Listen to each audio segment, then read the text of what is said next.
Hi friends, welcome to my channel. இந்த வீடியோவில் நம்ம என்ன பார்க்க போகிறோம்னா, சூப்பராக கடையில் இந்த ஃபங்க்ஷன்லாம் கிடைக்கிற மாதிரி எண்ணெய் கத்திரிக்காய் குழம்பு எப்படி செய்யலான்னு பார்க்கலாம் வாங்க. அதுக்காக பிஞ்சு கத்திரிக்காவை நான் வந்துட்டு ஒரு 100-150 கிராம் பக்கம் எடுத்திருக்கேன். அது வந்து ரொம்ப பிஞ்சாக எடுத்துட்டிங்கன்னா டேஸ்ட் வந்துட்டு சூப்பராக இருக்கும். அதை வந்து 4ஆக கட் பண்ணி நம்ம எண்ணெயில் வந்துட்டு நல்லா வதக்கி எடுத்துக்கலாம். இப்போ வந்துட்டு நான் நல்லா வதக்கி எடுத்துக்கிறேன். இந்த அளவுக்கு நல்லா வதங்கிடணும். அதுலேயே வந்துட்டு ஒரு 75-80% வந்துட்டு நல்லா வதங்கிடணும். அப்போ தான் வந்துட்டு நல்லா சூப்பராக வந்துட்டு இருக்கும். இப்போ அதை வந்துட்டு நம்ம தனியாக எடுத்து ஒரு பிளேட்டில் வந்துட்டு போட்டுக்கலாம். இப்போ அதே பாத்திரத்தில் ஒரு 200 கிராம் வந்துட்டு நான் வந்து சின்ன வெங்காயம் ஆட் பண்ணுறேன். சின்ன வெங்காயம் ஆட் பண்ணி செய்யுங்க. அப்போ தான் வந்துட்டு குழம்பு சூப்பராக இருக்கும். அந்த சின்ன வெங்காயம் வதங்கிறதுக்காக நான் ஒரு 2 ஸ்பூன் எண்ணெய் ஊற்றிட்டு இதை நல்லா வதக்கி எடுத்துக்கிறேன். இப்போ ஒரு 2 நிமிஷம் வதக்கினதுக்கப்புறமா ஒரு கொத்து கருகாப்பில் வந்துட்டு நான் இதில் ஆட் பண்ணிக்கிறேன். கருகாப்பில் உங்கள் ஆப்ஷன் தான், நீங்கள் எவ்வளோ வேணால் ஆட் பண்ணிக்கலாம். நான் வந்துட்டு இந்த அளவுக்கு ஆட் பண்ணி இதை நல்லா வதக்கி எடுத்துகிட்டு ஒரு 3 மீடியம் சைஸ் தக்காளி வந்துட்டு இதில் ஆட் பண்ணிக்கிறேன். இந்த குழம்பு வந்துட்டு ஒரு 7-8 பேர் வரைக்கும் சாப்பிட்லாம். அந்த அளவுக்கு தான் நான் வந்துட்டு இதை செய்கிறேன்.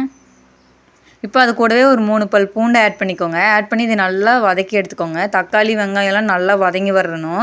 அதுக்குள்ளே நான் ஒரு சின்ன லெமன் சைஸ் வந்துட்டு புளியை ஆட் பண்ணிக்கிறேன். புளிப்பு உங்களுக்கு தகுந்த மாதிரி நீங்கள் ஆட் பண்ணிக்கோங்க. நான் கொஞ்சமாக புளிப்பாக வைக்க போகிறேன். அதுக்காக கொஞ்சமாக வந்துட்டு வெந்தயம் ஆட் பண்ணிவிட்டு ஒரு 1.5 ஸ்பூன் வந்துட்டு ஜீரகம் ஆட் பண்ணிக்கோங்க. வெந்தயம் இந்த ஸ்டேஜில் ஆட் பண்ணுறேன்னா நான் வந்துட்டு தாளிக்கும் போது போட மாட்டேன். அதுக்கு அடிப்படும் போது எங்களுக்கு பெருசாக பிடிக்காது. அதனால ஒரு 3.5 ஸ்பூன் வந்துட்டு மல்லித்தூள் ஆட் பண்ணிக்கலாம். அது கூடவே ஒரு ஸ்பூன்லேருந்து 1.5 ஸ்பூன் வரைக்கும் நீங்கள் மிளகாய்த்தூள் ஆட் பண்ணிக்கலாம். நான் வந்துட்டு ஒரு ஸ்பூன் ஆட் பண்ணிக்கிறேன்.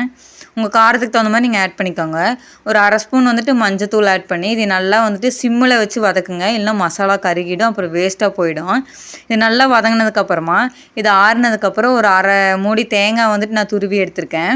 அதை வந்துட்டு மிக்ஸி ஜாரில் போட்டுட்டு நம்ம ஆற வச்சுருந்த மசாலா வந்துட்டு இது கூட ஆட் பண்ணிக்கலாம். ஆட் பண்ணி புளி வந்து நம்ம ஊற வச்சுருந்தோம்ல, அந்த புளியை வந்துட்டு நீங்கள் இப்போவே ஆட் பண்ணிக்கோங்க. ஏன்னா கத்திரிக்காய் வந்துட்டு 75-80% வந்துட்டு நம்ம எண்ணெயிலே வதக்கிட்டோம். அதனால் சீக்கிரமாக வெந்துடும்.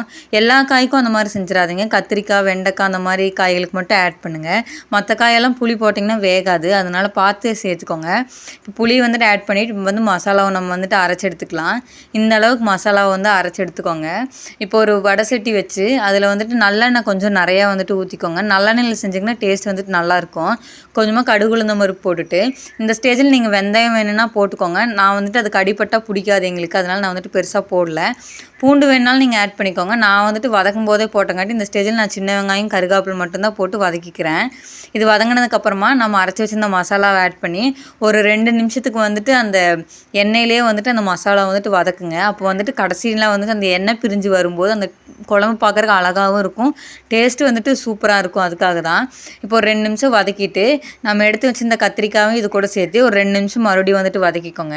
கத்திரிக்காய் இப்போவே வந்துட்டு ஆட் பண்ணிங்கன்னா தான் அந்த கத்திரிக்காய்க்குள்ளே அந்த மசாலா வந்து நல்லா ஊறி டேஸ்ட் வந்துட்டு சூப்பராக இருக்கும். கத்திரிக்காவை நம்ம தனியாகவே எடுத்து சாப்பிட்லாம். கத்திரிக்காய் பிடிக்காதவங்க கூட இந்த மாதிரி செஞ்சு பாருங்கள். குழம்பு வந்துட்டு நல்லாயிருக்கும். ஃபஸ்ட் நாள் சாப்பிட்றத விட 2வது நாள் 3வது நாள் சாப்பிடும்போது டேஸ்ட் வந்துட்டு சூப்பராக இருக்கும். அதுக்காக தான் இந்த மாதிரி கொஞ்சம் குழம்பு நான் நிறைய வச்சுருக்கேன். இப்போ தேவையான அளவு தண்ணி ஊற்றிட்டு குழம்புக்கு தேவையான அளவு உப்பு வந்துட்டு ஒரு 2 ஸ்பூன் வந்துட்டு ஆட் பண்ணிக்கோங்க. நீங்கள் பார்த்துட்டும் கூட செக் பண்ணிவிட்டும் கூட கடைசியில் ஆட் பண்ணிக்கலாம். இப்போ நல்லா கொதித்து வந்ததுக்கப்புறமா உப்பு காரம் பார்த்துட்டு இந்தளவுக்கு குழம்பு திக்கானோன்னா அடுப்பு வந்துட்டு ஆஃப் பண்ணிவிடுங்க. இது கூட ஒரு ஆம்லெட்டோ இல்லை வப்படமோ இல்லை ஏதாவது ஒன்று வச்சு சைட் டிஷ்ஷாக சாப்பிட்டா கூட டேஸ்ட்டு சூப்பராக இருக்கும். தேங்க்ஸ் ஃபார் வாட்சிங்.